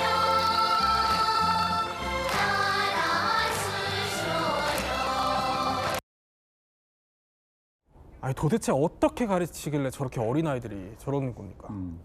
진짜 예. 피도 눈물도 없이 가르칩니다. 왜냐면요. 일단은 저는 이런 얘기 하거든요. 우리는 태교를 하면은 클래식 듣지 않습니까? 근데 네네. 북한은 엄마 뱃속에 있을 때부터 우상화 교육을 들어요. 왜냐면요. 어머니가 네. 그 듣는 노래가 북한에서 선전하는 노래를 듣고 있지 않습니까? 그럼 네. 배 안에 있을 때부터 저는 그걸 태교를 한다고 생각이 들고요. 태교부터? 네, 그리고 0살, 3살부터 타가소를 갑니다. 우리를 말하면 어린이집이거든요. 그럼 그 어린이집 들어가는 딱 정문에 김일성과 김정일의 초상화가 있어요. 대형 초상화. 거기에 제일 먼저 깨끗한 옷차림으로 인사를 해야 돼요. 그렇게 시작된 우상화 교육이 죽을 때까지 하지 않습니까? 그러다 보니까 가능하고요. 또 지금 아이들 보면은 막 시를 울면서 막 울어요. 선생님들이 이런 그 매처리를 가지고 울 때까지 때립니다. 너무한데요. 더 감동, 더! 이 더라는 소리가 온 그 학교에 막 퍼지듯이 막 그래도 그 누가 뭐라 안 해요. 엄마들은 오히려 더 때려서 우리 아이가 원수님에게 어떻게? 이거 아동학대잖아요. 그럼요. 아동학대죠. 지금 보면은. 말도 안 되는 상황인 건데 북한에서는 그게 흔한 거고요. 기본이 당연히 돼야 되는 겁니다. 아니, 저 정도면은 어른이 돼서도 기억날 것 같아요. 예, 당연하죠. 제가 지금 나이 지금 이제 60대가 지났는데 지금도 어릴 때 이제 세훈님도? 유치원에 가면 예. 유치원에 가면 유치원 하루 생활을 어떻게 시작하는가 하면 교실에 들어가요. 그러면 아직도 생생하시군요. 교실에 들어가면 안에 아빠 엄마가 직장 가느라고 애들 유치원에다 두고 가니까 보이면 싸우잖아. 그럼 선생님이 들어와서 하루 일과 시작을 김일성의 초상화가 붙어 있어요. 그러면 먼저 원수님한테 인사하고 시작하겠습니다 하고 딱 줄 서서 웃어야 돼요. 웃으면서 원수님의 사진은 언제 봐도 기뻐요. 우리들이 어느 때나 보고 싶은 원수님. 이걸 춤을 추면서 해야 돼요. 무조건 하고 하루 생각. 근데 이게 아이 때부터 계속 하다 보니까 어른이 돼서도 김일성, 김정일에 대한 찬양과 불로하면 이게 스스럼 없이 입에서 나오는 거죠. 아이 때부터 계속 그렇게 교육을 시키니까. 우리 김가영 씨도 옆에서 따라 부르실 정도로. 네, 생생하게 기억이 너무 나는 거의 거죠? 가상과 같습니다. 이게 근데 원수님은요 손가락에도 안 되고 꼭 두 손으로 이렇게 원수님의 이렇게 딱 두 손으로 정중히 모셔야 돼요. 두 손을 이렇게? 네, 무조건 두 손으로 이렇게 모셔야 되고요. 한 손만 해도 그거는 거의 뭐 3대가 큰일 납니다. 그런데 이렇게 노래, 웅변 뭐 이런 것도 동원을 하지만 아니 전쟁 모의 훈련을 유치원 때 거예요? 네, 그거 기본 필수거든요. 예. 제가 과목을 쭉 보니까 생각나는 게 미국 놈 때려부시기라는 과목이 있었어요. 그게 체육 시간인데 네. 미국 놈이라 해가지고 이렇게 모형을 나무로 이렇게 만들어 놓습니다. 그러면 아이들이 긴 망치 같은 거 들어가서 미국 놈 때려부시자 하고서 캉캉 그리고 머리를 때리고 그것도 다 알려줍니다. 어디를 때리고 심장은 어디에 있고 네 이렇게 해가지고 이런 것들이 흔한 그냥 유치원 체육 생활 수업에 있습니다. 그렇군요. 자, 저렇게 미국 사람 때리기 놀이까지 시킨다는 겁니다. 자, 그러면 두 번째 우상화 공식 한번 살펴보도록 하죠. 북한에서는 이렇게 우상화를 한다는 겁니다. 두 번째 공식은 반복 주입식 교육이라는데 딱딱 준비된 양성 코스처럼 보이기도 해요. 그럼 대체 뭘 반복적으로 주입하는지 영상 한번 볼까요? 주동맥 생활정화를 시작하겠습니다. 몸이 아프다는 이유로 아침 독보 시간에 3번이나 빠졌습니다. 피해를 주게 되었습니다. 홍순동무는 수성주의 날라리 풍에 물젖어 가지고 머리를 너무 길게 하고 다니고 있습니다. 그게 머리입니까 가발입니까? 아니, 대체 저게 뭐 하는 겁니까? 저게 이제 북한에서 생활총화라고 하는 그런 액티비티를 하는 현장입니다. 매주 토요일마다 모여서요. 네, 이제 주민들이 모여서 지난 한 주 동안 우리가 어떻게 이 국가와 뭐랄까요, 그 수령님을 위해서 봉사해 왔는가를 스스로 이야기하면서 반성하는 시간을 가지는 거예요. 근데 사실은 이게 그 많은 공산 국가 중에서도 북한에만 있는 굉장히 특이한 것이거든요. 그래서 토요일 날 자기 비판을 하고 호상 비판을 하면서 어떻게 하면 자기가 조금 더 앞으로 뭐 국가를 위해서 노력할 수 있는가를 막 얘기를 해야 되는 거예요. 토요일 날은 좀 쉬고 싶은데 심지어 이거요. 그 움직이지 못하시는 분 빼고는 전부 다 참석을 해야 된다고 합니다. 아니, 전부 다 참석해야 된다 그러면 이게 혹시 뭐 북한 밖에서도 해야 되는 거예요? 당연하죠. 해외에 있을 때도 북한은 이제 북한 사람이 3명 이상 모이면 생활총화를 해야 됩니다. 3명 이상 모이면. 그러니까 대사관 같은 데서도 이제 생활총화를 하는데 토요일 아침 9시면 온 그 나라에 가 있는 사람들은 대사관에 다 들어와서 생활총화를 이제 직접 해야 되고 뭐 대사관에서 생활총화하는 건 아무것도 아닙니다. 보시다시피 우크라이나 전장에 나간 북한군도 전투하다 실참에 생활총화를 해야 돼요. 저게 북한군 장교가 죽은 북한군 장교의 몸에서 나온 생활총화 기록부인데 저게 보면 저렇게 전쟁 중에도 생활총화를 빠짐없이 행고할 뿐만 아니라 저렇게 구체적으로 다 기록에 남겨야 됩니다. 아니 이 정도면 생활총화를 하는 게 아까 상호 비판? 그러니까 서로를 비판해야 된다는 거잖아요. 친구끼리 의리도 틀어질 것 같은데요. 초등학교 3학년부터 시키거든요. 그 친구들끼리 처음에는 막 우는 아이도 있습니다. 왜냐하면 어린아이인데 대중적으로 비판을 하면 울 수밖에 없거든요. 그러면 왕따가 되고요. 그래서 저는 이걸 나라가 아예 대놓고 한 아이를 왕따시키는 거는 나라가 주장하고 있다고 생각이 들어요. 그러니까 친구들 사이가 나빠지고 틀어지는 건 당연한 거고요. 그리고 그 아이는 서서히 왕따가 되고 말썽꾸러기가 됩니다. 저는 그거를 나라가 조작하는 거죠. 그러니까 나라가 어떻게 보면은 친구들 사이를 틀어놓고 왕따를 조장하는 거다라는 평가까지 주셨는데 그럼 세 번째 우상화 공식도 한번 살펴보도록 하죠. 세 번째는 이런 식으로 우상화 작업이 들어간다고 합니다. 자, 보면은 대체 불가능한 존재로 각인하라라는 건데 이것도 일단 영상으로 한번 확인을 해 보도록 하겠습니다. 자, 이제 대체 불가능한 존재처럼 일종의 어떻게 뭐 각인을 계속 시킨다는 거예요. 저희가 영상을 하나 준비했는데 보도록 하죠.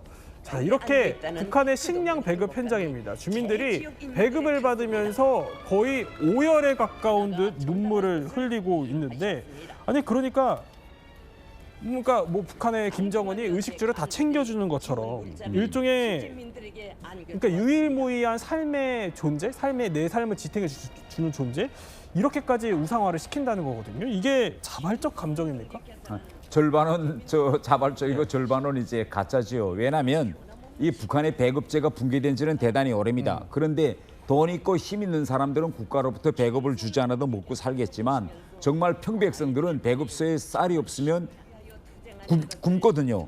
이럴 때 김정은이가 쌀을 내려보내서 이제 방금처럼 논아준다 하면 너무 반갑고 그래도 몇 개는 편히 먹을 수 있겠구나 하는 그런 안도감에서 저절로 모르는 사이 눈물이 나오고 저렇게 카메라가 돌아와서 돌아갈 때는 북한 사람들은 저 앞에서 무조건 눈물을 흘려야 되는 거죠. 이렇게 쌀을 다 우리한테 주고 먹을 수 있게 구원해 주셨구나라고. 정말 우리 같은 경우에는 황당하기 그지없습니다. 아니 그러면 장마당 세대 같은 경우는 눈물이 안 나는데 눈물이 나는 척해야 되는 그런 상황에 놓일 수도 있겠네요. 제가 제일 힘들었던 게요. 김정일이 죽었을 때였습니다. 아, 김정일이 그래요? 죽었을 때 저희 그 부모님 세대들은 진심을 울었지만요. 저는 장마 세대라서 그런지 모르겠는데 눈물이 안 나는 거예요. 근데 저도 왜 눈물이 안 나는지 모르겠어요. 근데 진짜 눈물이 안 나는데 네. 우는 척을 해야 되는데 이게 그냥 우는 척 해서 되진 않아요. 그러다 보니까 주변에서 막 누가 울면은 저도 막 꼬집으면서 눈물 흘렸습니다. 그런데 억지로 근데 이게 또 웃긴 게 애도 기간이 3일이 아니라 네. 국가 애도 기간이라 해가지고요. 시간이 길어요. 7일 되는데 그 7일 동안 우는 척 해야 되고 슬픈 척 하는 게 정말 괴로웠어요. 그랬군요. 네, 근데 제가 보기에는 주변에 같은 세대들은 다 비슷하게 더 우는 척 하는 것 같더라고요. 그런데 이렇게 우상화 작업이 이제 더는 안 먹힌다고 생각을 한 걸까요? 북한도 좀 달라지는 게 있습니다. 바로 앞서 잠깐 봤던 축지법 얘기인데 축지법 못 쓴다 양심 고백했어요. 네, 맞습니다. 아니, 말이 좀 웃긴데요. 2020년 5월 이 노동신문에 나왔던 기사입니다. 그 기사 내용을 보면요. 만일 축지법이 있다면 그것은 인민대중의 축지법일 것이다 라고 써 있었는데 사실상 이 축지법이란 것을 할 수는 없었고 선대가 했던 이 우상화는 좀 과장이 심했는데 지금부터 우리가 이야기하는 건 조금 이제 진짜일 것이다 라고 좀 이 밑밥을 까는 듯한 이런 기사를 좀 내보냈습니다. 그렇군요. 그러니까 이제부터는 좀 진짜일 수도 있다라는 이 얘기인즉슨 김주애를 두고 이제 핵 건설에 동참한 컴퓨터 천재다 이렇게 얘기를 하는 거예요. 이건 먹힐까요? 글쎄요, 어느 정도 먹힐지는 저건 좀 약간 먹힐 것 같아요. 왜냐하면 북한의 대부분 이제 저 김주애 연령대 애들은 인터넷을 다룰 줄 모릅니다. 인터넷도 없고 북한에는. 그런데 김주애는 집에도 아마 인터넷이 다 있을 겁니다. 그러다 나니 컴퓨터와 관련한 세상 돌아가는 형편은 잘 알 거고 제가 런던에서 김정은의 친형 김정철을 같이 이제 생활해 보니 컴퓨터 진짜 잘합니다. 아 그래요? 잘해요? 네. 컴퓨터 잘하고 뭐 이메일 잘 보내고 뭐 이거 진짜 잘해요, 실제. 그러니까 김주애가 처한 저런 환경에서 같은 동년배들에 비하면 당연히 잘할 수밖에 없죠. 매일 인터넷 만지는데. 네, 또 김주애가 진짜 컴퓨터 잘하는지는 김정은만이 알 것 같다는 생각이 들기도 합니다. 세 분과 함께 북한의 우상화 공식에 대해서 몰랐던 이야기 저희 한번 살펴봤습니다.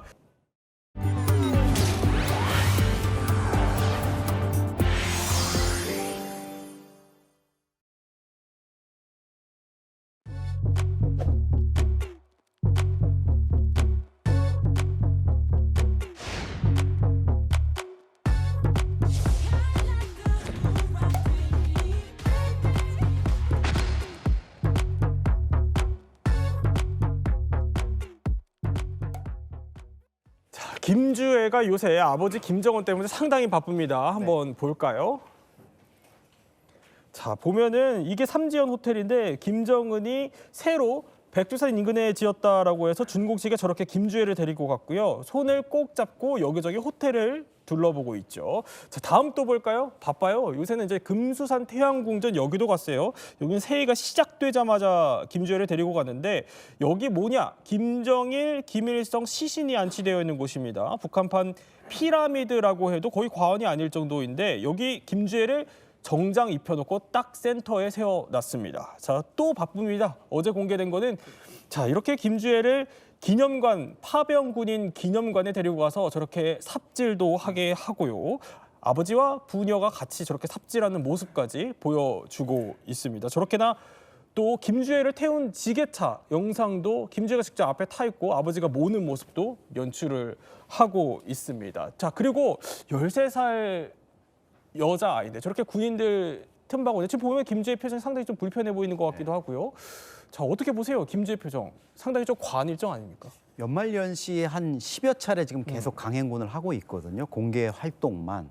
근데 저 군인들하고 저렇게 어울리는 장면들을 이제 연출을 한 것 같은데 김주애 입장에서는 아마 저 군인들하고 만나는 게 되게 어색했을 거예요. 군인들이 또 특유의 그 뭐 땀 냄새 이런 것도 있고 이런 자기가 생전에 이렇게 접해보지 못했던 이런 좀 낯설어 장면들. 보여요. 표정 좀 뭐 찡그리고 있잖아요. 나 지금 어디 있는 거지? 야 이거 후계 수업 좀 힘들다. 아빠 때문에 이게 뭔 고생이냐? 뭐 이런 느낌도 갖고 있을 거예요. 틀림없이.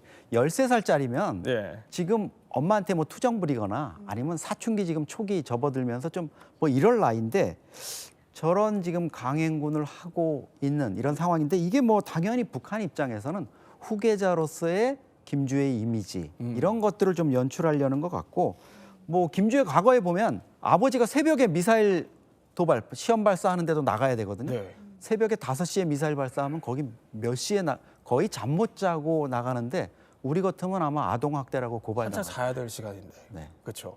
상당히 바빠요. 그런데 이렇게 김주혜를 자꾸 데리고 다니는 이유가 MZ세대를 겨냥한 거라고 해요. 그렇죠. 이 MZ세대들 입장에서는 저런 모습들을 보면서 김주혜가 아버지와 과거와 다르게 소통하는 이런 모습들을 볼 거예요. 그러니까 무오류의 수령 뭐 이렇게 어려운 사람만 느꼈는데 직접 지게차도 운전하고 또 자기 딸하고 어떤 뭐 이런 소통하는 모습들 이런 것들 보면은 좀 친근한 지도자, 네. 북한에서 요구하는 뭐 아버지, 어버이 지도자 이런 이미지를 지금 연출하고 있는 거죠. 아, 그렇군요. 그러니까 어떻게 보면은 MZ세대 마음을 좀 사로잡기 위한 그렇죠. 저거 사실 상당히 위험한 겁니다. 원래 지게차 저거 김정은 면허도 없을 거예요. 지게차 저거 북한에서 면허가 필요할까요? 운전 저거 아무나 하는 거 아니거든요. 그리고 저 네. 지게차 짐 싣는 저 포크라는데 지금 실었잖아요. 앞에, 저거 예. 우리 같으면 당장 산업안전법으로 고발당합니다. 아, 그래요? 안 되는군요. 저렇게. 저거 위험하죠. 네, 절대 따라하시면 안 됩니다. 자, 그런데 일단 김주혜 MZ 얘기를 하고 있으니까 이 김주혜는 이제 MZ 세대의 마음을 사로잡기 위한 아이콘처럼 이제 내세우기 시작했다 이런 건데 그래서 저희가 특별하게 두 분을 모셨습니다. 북한에서 오신 MZ 두 분 박유성 씨, 강나라 씨 모셨습니다. 어서 오십시오. 네, 안녕하십니까. 네, 반갑습니다. 자, 이제 단도직입적으로 박유성 씨부터 한번 여쭤볼게요. 북한의 MZ들이 김주혜 어떻게 볼까요? 김주혜가 등장한 지가 지금 꽤 됐잖아요. 네. 지금 정도면 북한에 있는 많은 젊은 세대가 김주혜가 굉장히 익숙할 거라고 생각합니다. 이제 받아들일 정도의 어떤 이미지가 됐을 거라고 생각하고요. 네. 초반에 나왔을 때는 사실 저희도 그렇고 많은 북한의 젊은 세대나 기성 세대들이 놀랐을 겁니다. 북한은 아직까지 남존여비의 그 문화가 많이 남아있기 때문에 여성이 저렇게 전면에 나선다라는 거는 북한 사람들이 받아들이기 힘들거든요. 그렇기 때문에 기존의 김정은이나 그리고 또 선대인 김정일처럼 후계자로 이제 내서기 위해서는 김주혜는 그들보다 더 많은 시간을 할애를 해야 될 거예요, 아마. 그래야 북한 주민들이 받아들이기에 좀 더 시간이 걸릴 거니까. 그래서 김주혜를 지금 13살의 어린 나이에 이렇게 벌써부터 아까 우리 소장님 얘기했지만 아동학대죠.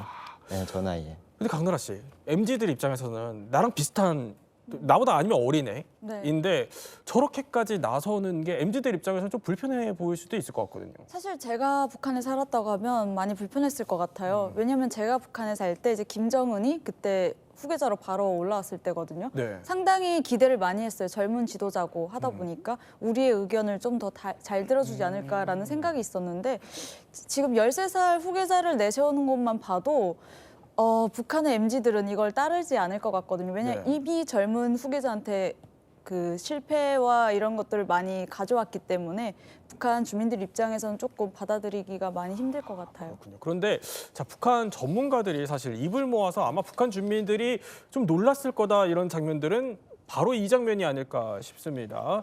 자, 이때 보면은 신년 경축 공연 행사 자리입니다. 여기에도 어김없이 김주혜가 등장을 했는데 자, 이제 아버지와 손을 꼭 잡고 나타났습니다. 가죽 재킷도 두 사람이 또 맞춰 입은 모양새인데 공연을 보면서 저렇게 손을 꼭 잡은 다정한 또 부녀의 모습을 보여주기도 하고요. 자, 그런데 이제 전문가들이 조금 이제 북한 주민들이 놀랐을 거다라고 생각하는 장면은 자, 저렇게 김주혜가 볼 뽀뽀를 하고 이제 옆에서 리설주는 박수를 치는 장면이죠. 뒤에 이제 있는 관계자들은 다 일제히 일어나는 모습인데 자, 이 장면이 그러니까 북한 주민들에게는 어떻게 보면 최고 지도자의 모습으로서 좀 낯설 수 있다 이렇게 볼 것 같아요. 그렇죠. 저런 유사한 장면이 사실 과거에 그 열병식 때 군사 퍼레이드 때 있긴 했어요. 그때는 이제 김주혜가 그냥 날이 좀 쌀쌀하고 이러니까 아빠 볼을 이렇게 좀 손으로 감싸서 이렇게 좀 다독이는 모습 이래서 아빠와 친근함을 표시하는 거다 이랬는데 이번에는 조금 좀 과해가지고 보기에 좀 불편한 느낌을 받았습니다. 그래서 이게 아마 북한 입장에서는 조금 더 과감하게 부녀 간에 어떻게 보면 뭐 수령과 후계자, 아버지와 딸 이런 관계를 조금 친밀하게 소통하는 모습들, 교감하는 모습 이런 것들을 보이려고 그랬는데 그게 좀 과하다 이랬는데 다행히 저 장면에서 옆에 보면은 부인 이설주가 있잖아요. 그래서 이 전체 구도로 보면 그동안에 이제 김정은과 김주애만 등장하던 이런 모습에서 이설주가 요즘 계속 옆에 같이 오면서 가족적인 모습들, 뭐 북한이 늘 얘기하는 거 북한 체제 자체를 사회주의 대가정이라 그러잖아요. 네, 네. 수령과 당과 대중이 이렇게 삼위일체를 이루는 대가정인데 그런 거에 어떤 전형적인 모습으로 김정은 이 가족을 보여준 게 아닌가 이렇게 생각이 듭니다. 근데 이제 가족주의적인 모습을 좀 내세우고 싶어 하는 속내가 있었다는 거예요. 그런데 이게 북한 주민들한테 역효과일 수 있다 이렇게 분석을 하셨는데 강나라 씨가 만약에 지금 북한에 계셨다라고 가정을 해보죠. 그러면은 저 장면을 지금 조선중앙TV로 다 볼 거 아니에요. 지금 주민들이랑 친구들이랑 무슨 생각할 것 같아요? 전 너무 충격일 것 같아요. 왜냐면 북한은 워낙 가부장적인 사회다 보니까 저는 아빠한테 살면서 뭐 아빠 사랑해요, 뭐 아빠 뭐 그런 말을 해본 적도 없는데 TV에서 한나라 수령이 딸한테 볼 뽀뽀를 받고 있잖아요. 너무 낯설고 어머 이게 뭐지? 되게 당황스러울 것 같아요. 저는 오히려. 그럼 무슨 얘기를 할까요, 주민들? 엄청 저거는 진짜 엄청 뭔가 남한 드라마 많이 보고 저런 걸 따라하는 걸 저희는 못하게 하잖아요. 근데 왜 너네는 하냐 이런 식으로 좀 반항심이 생기지 않을까 저는 그렇게 생각해요. 그런데 하나만 더 여쭤보면 그 김주애가 지금 옷차림도 보면은 가죽 옷을 입고 곳곳에서 지금 보면 사치품 뭐 저렇게 선글라스 끼고 나오고 이게 사실 13살이라고는 좀 믿기 어려운 옷차림인데 이게 비슷한 동년배 MZ들, 북한 MZ들이 보기에는 이거 좀 불공평한 거 아니냐 이렇게 느낄 수도 있을 것 같아요.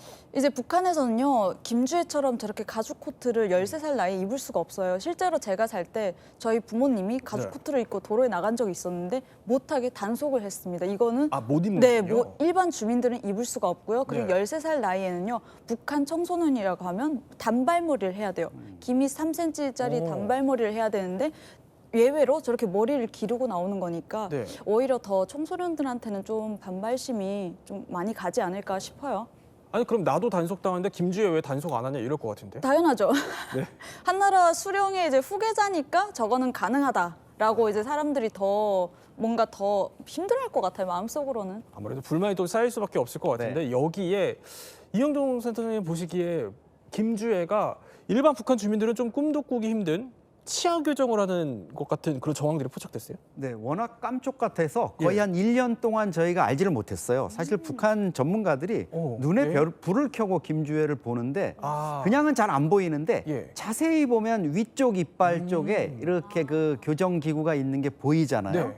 저도 사실 이게 일본에 있는 한 대북 전문가가 고화질로 분석해가지고 이거 왜 한국에서는 이거 모르지? 이렇게 얘기를 하는 바람에 알았습니다. 일본에서까지 예민한 이번에 그동안에 보면 김주애가 입을 많이 다물고 있었는데 전날은 엄마 아빠 같이 나와서 기분이 좋았는지 좀 입을 많이 벌리고 웃었거든요.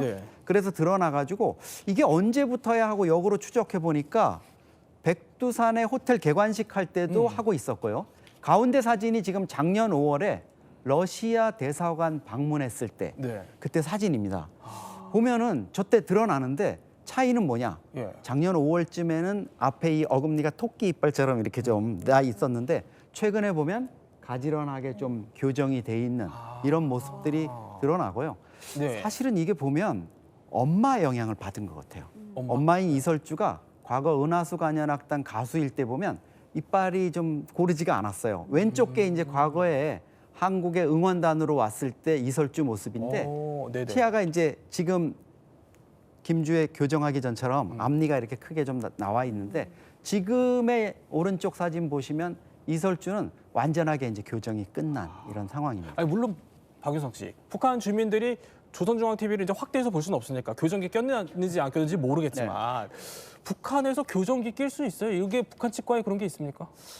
사실 이건 대중적이지가 않습니다. 북한에서 교정기를 끼고 어렸을 때부터 저렇게 관리를 받는다는 거는 뭐 김씨 부자고 고위층들이니까 가능한 거고요.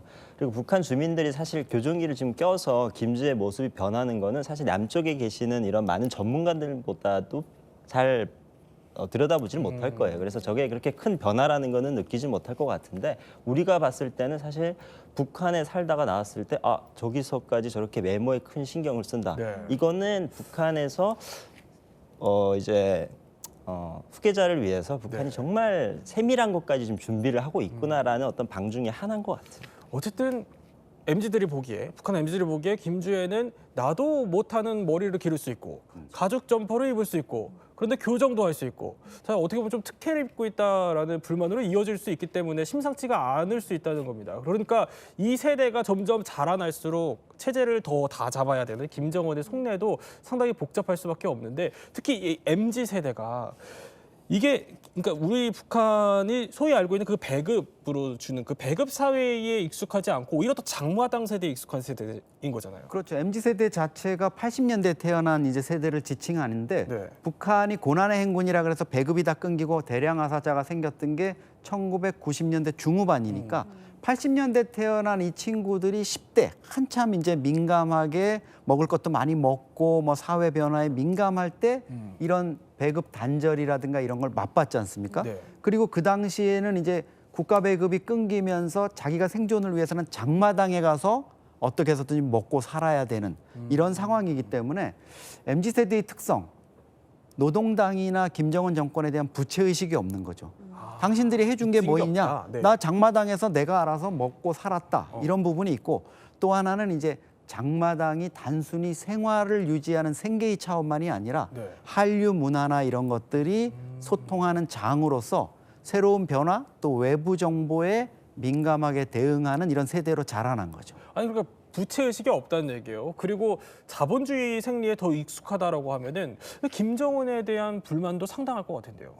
그렇죠. 이제 이 MZ 세대, 사실 우리가 이제 MZ 세대라고 이제 북한의 젊은이들을 이제 명칭을 하는 건데, 북한에는 정확하게는 미공급 세대입니다. 그러니까 공급을 받던 세대와 못 받던 세대로 나누는데요. 미공급. 네, 공급을 받지 못한 세대인데 그게 이제 MZ 세대인 거고, 그 MZ 세대들이 이제 김정은이 이제 정권을 이어받고 그들에게 해준 게 뭐냐라는 어떤 그런 의문점들을 많이 가지게 하는 거죠.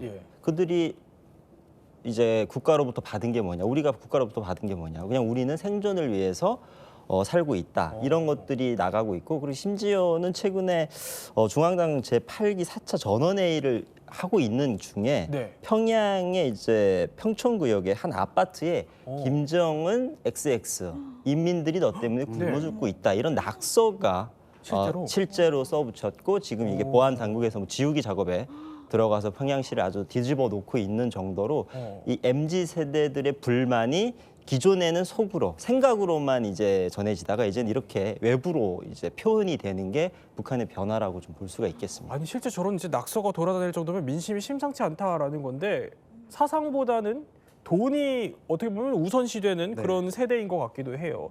김정은이 무서워할 법한 그런 세대라는 건데, 그러면 왜 무서워하는지 이 MZ세대 특징들을 한번 하나씩 뜯어보죠. 자, 이른바 김정은이 북한 MZ를 두려워하는 이유, 그 첫 번째부터 볼까요? 바로 남한 말투라는데, 아니 어느 정도로 쓰길래요? 남한 드라마라든가 이런 거 보니까 당연히 은연중에 말투를 쓸 수밖에 없죠. 그중에 가장 대표적인 게 북한이 아주 이것 때문에 흥분을 많이 했는데 오빠. 그러니까 연인 사이에 이제 여자친구가 오빠라고 부를 수 있잖아요.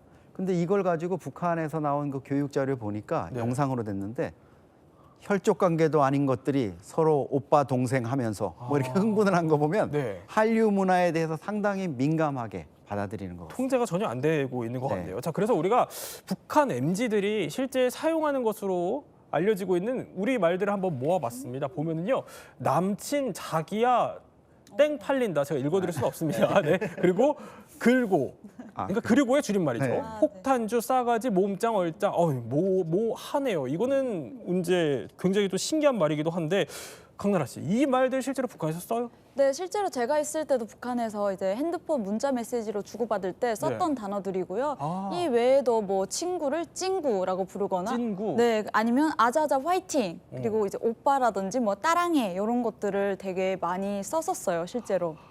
아니 따랑해도 신기하지만, 근데 아까 제일 마지막에 나온 거 그 하네요는 사실 그냥 어디 붙여도 다 쓸 수 있는 말이거든요. 이거 굉장히 신기해요. 이거 실제로 써요? 실제로 이제 북한에서는 원래 뭐 밥 먹었니, 뭐 밥 먹었다, 뭐 없습니다 이런 말들을 많이 썼고요. 요자로 끝나는 건 이제 남한 드라마를 보면서부터 시작이 됐어요. 그래서 실제로 북한에서 2013년에는요, 뭐 그 문화어 학습에 뭐 하네요라는 어미를 두고 남조선 괴뢰 말투다 이래서 강하게 비판하기도 할 만큼 북한에서 못 쓰게 하는데, 최근에는 이제 그 사랑의 불시착이라는 드라마를 보고 부모님들이 자식들의 이름을 받침이 없는 뭐 새야 이런 식으로 짓는 거 것도 이제 강력하게 못하게 한다고 합니다. 북한 체제에서. 받침이 없는 이름. 네, 북한에서는 원래 다 이름에 대부분 받침이 들어가거든요. 아, 거기 등장하는 인물 이름이군요. 네, 그런 네. 이름들을 이제 남한 말투로 이제 다 따라 짓는 걸 북한 당국이 이제 못하게 한다고 합니다. 아니 근데 사실 이거 남한 말 쓰면 처벌받잖아요. 네. 통제가 안 되나 보죠?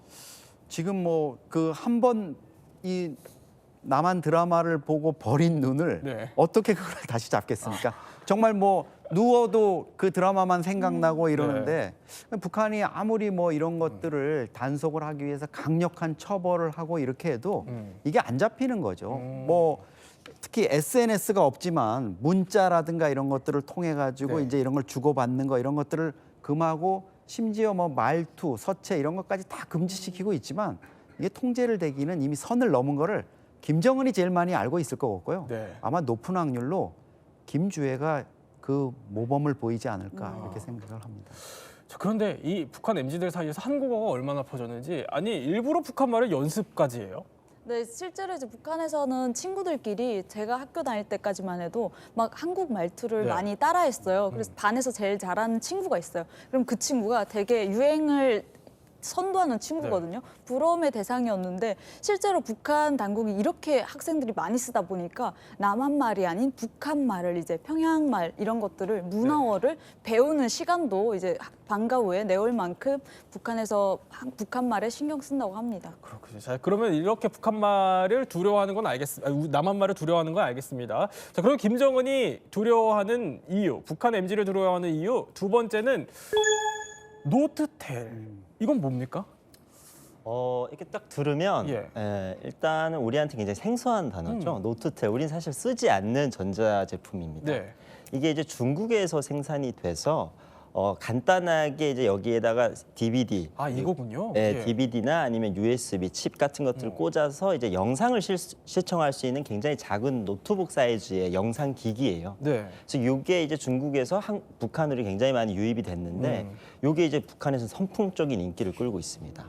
일단 북한이 이제 전력 사정이 안 좋기 때문에 큰 TV라든지 이런 것들을 돌릴 수가 없어요. 그런 걸 또 돌린다고 했을 때 남들이 보는 눈도 있기 때문에 이 작은 이런 기계를 가지고 한국의 드라마를 시청하는데 굉장히 이게 편리한 거죠. 그래서 이게 이제 북한에서 굉장히 선풍적인 인기를 끌고 있고 이제 이게 김정은이 어떻게 보면은 굉장히 기피하는 그런 전자제품 중에 하나죠. 아니 근데 사실 이거 일일이 다 뺏어서 감시할 수 있는 거 아닙니까? 이제 감시를 하긴 하지만 워낙에 대량으로 많이 이제 중국에서 북한으로 유입이 되기도 하고 또 이제 굉장히 크기가 작기 때문에 숨길 수 있기가 편합니다. 그래서 북한 주민들이 검열이나 이런 거 왔을 때 여기저기다 이제 잘 숨겨서 요거를 계속 이제 유지를 하고 보고 있고 심지어는 장마당에 나가서 이걸 구매하려고 해도 대란이어서 심지어는 구매하기가 어렵다고 합니다. 그 정도로 굉장히 인기가 많은 제품입니다. 그 저렇게 비둘기, 참매, 가락지 뭐 이런 우회 프로그램까지 깔려 있으니까 더 잡기 어렵다는 거예요. 이걸 통해서 이제 남한 드라마나 이런 것도 다 볼 수 있다는 건데 자 어쨌든 이렇게 MZ 통제가 안 되니까 김정은 입장에서는 속이 탈 법해요. 그래서 이제 뭐 이것저것 내세우고 있다는데 저희가 한번 영상으로 준비를 해봤습니다. 김정은이 어떤 식으로 MZ 마음을 사로잡는지 자 첫 번째 영상 한번 볼까요?